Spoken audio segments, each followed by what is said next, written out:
Alright, welcome back to another video over here today on SCS Combat, and today, the moment we've all been waiting for realistically over the past couple of years, as undisputed heavyweight champion of the world, Tom Aspinall takes on the number one ranked contender and the former world title challenger Ciryl Gane, the former interim world heavyweight champion Ciryl Gane. Subscribe, we're here for live every weekend now. Hopefully we've got reaction videos, prediction videos, live streams, edits, even interviews, more of them to be coming on the way soon, so make sure to subscribe, get back here, check it all out. Tom Aspinall, shortest fight time in the UFC. We all know what he's been doing. He's been destroying absolutely everyone, pillar to post, submission to punch.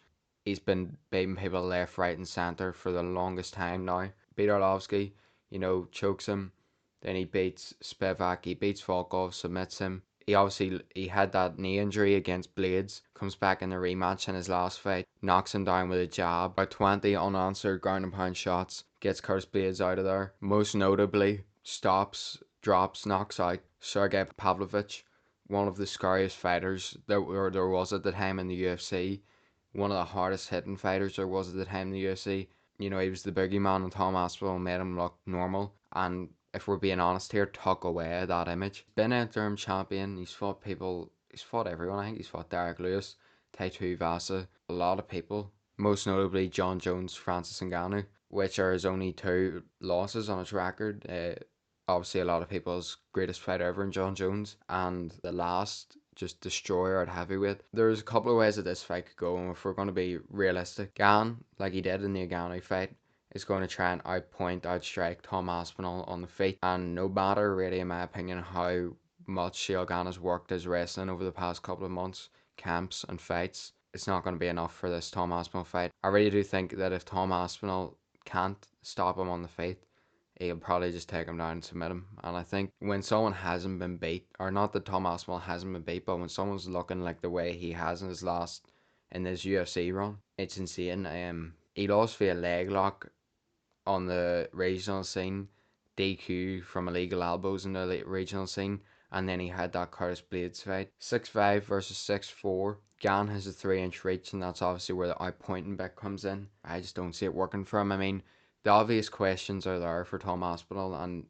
they're all theoretical, and they all have theoretical answers, because you maybe watch other prediction videos and people are like, oh well, if Tom Aspinall, gets tucked into the later rounds, and what if Ciryl Gane can take him into the deep waters the same way that Curtis Blades was supposed to, Sergey Pavlovich was supposed to, whoever else you want to name was supposed to, who just didn't do it. What if they can take him into the deep waters? And people say that as if it's a bad thing. It's almost as if they know that, or they have like a set answer to their theoretical question because it's never happened, that Tom Aspinall is so good when it's early that he must just completely fade when it goes to those later rounds, and it's almost a sad conclusion to a question no one has the answer to. And you could say I'm doing the same thing with what I'm about to say, but that's obviously something that could happen. But the opposite to that there is Tom Aspinall gets dragged into the deep waters, supposed deep waters, thrives even more, can fight late, has good cardio and good fight IQ, and then what? So he's just a complete and utter destroyer. But if he can't get you out of there early, he's just going to dominate you throughout the fight with his cardio, his fight IQ, his wrestling and his striking.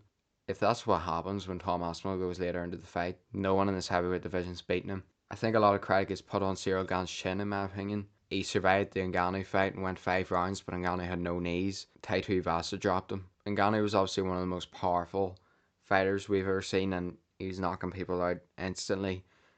But Tom Aspinall's completely different to Ngannou with his striking, because Tom Aspinall can do the same thing with his power. Even if he doesn't hit as hard as Ngannou, he has way more speed. He's way better with his punches, technically. It's not big swinging shots, like you've seen Ngannou against Rosenstruck, I think that fight was. Tom Aspinall really has a lot of factors, and Ciryl Gane is obviously the other quicker heavyweight there is, but in my opinion, nothing's going to matter here, and I really do think, after what he's been put through, obviously with the whole situation for the man that calls himself the greatest fighter to ever live, but one fight the next best title challenger. I really do think after all of that and stuff, and it's led to this moment, and I do think that Tom Aspinall is going to put Ciryl Gane out of there.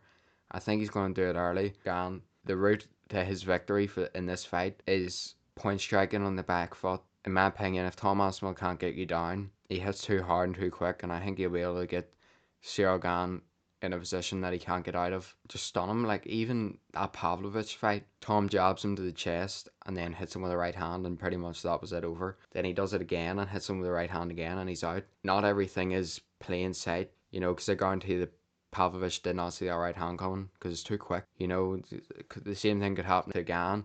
Here's the right hand to the body, left hook to the head, and he's down. Here's the jab to the body, here's the jab to the chest, right hand, you're down. You know, Tom Aspinall is likely just gonna win. Same thing on the ground. John Jones submitted Gane in 2 minutes. Tom Aspinall is a very high level jiu-jitsu fighter. You know, when given the opportunity, and you see the fights like the Volkov fight and the Arlovsky fight where he gets the submission victory there. Tom Aspinall on the feet, on the ground, in my opinion anywhere, he's just better. And obviously Ciryl Gane has been able to catch people's stuff before. Good power, good combinations. Hitting Gane with that wave kick, you know. The danger for Tom Aspinall really in this fight, the fact that he's fighting another really good striker, but he keeps his chin in the air, you know, a lot, and that's how Pavlovich was able to tag him. You know, Curtis Blades was able to hit him with a couple of shots even. Even if it goes past the first round, maybe into the second, I do just think that Tom Aspinall is the type of fighter that can maintain his composure, will have good cardio, will not have overlooked a fighter like Ciryl Gane. And in my opinion, final prediction, Tom Aspinall is going to finish Ciryl Gane, whether it be by submission, whether it be by knockout. I'm going to take him to get it done earlier in the fight, whether that be quickly in round 1 or that round 2 area. But I don't think this one will go on late, so that's going to be my official prediction. All prayers that Tom Aspinall wins this fight, no offense to Ciryl Gane, but I'm really not just trying to see John Jones hop on Twitter if Tom Aspinall loses this one. So we're all on the Tom Aspinall train once again this weekend, UFC 321. What a card. Those are my picks. Yeah, we will be live, so make sure to subscribe and turn on your notifications. Come back here and check that out. Like this video, subscribe for more. Twitter, Instagram, TikTok,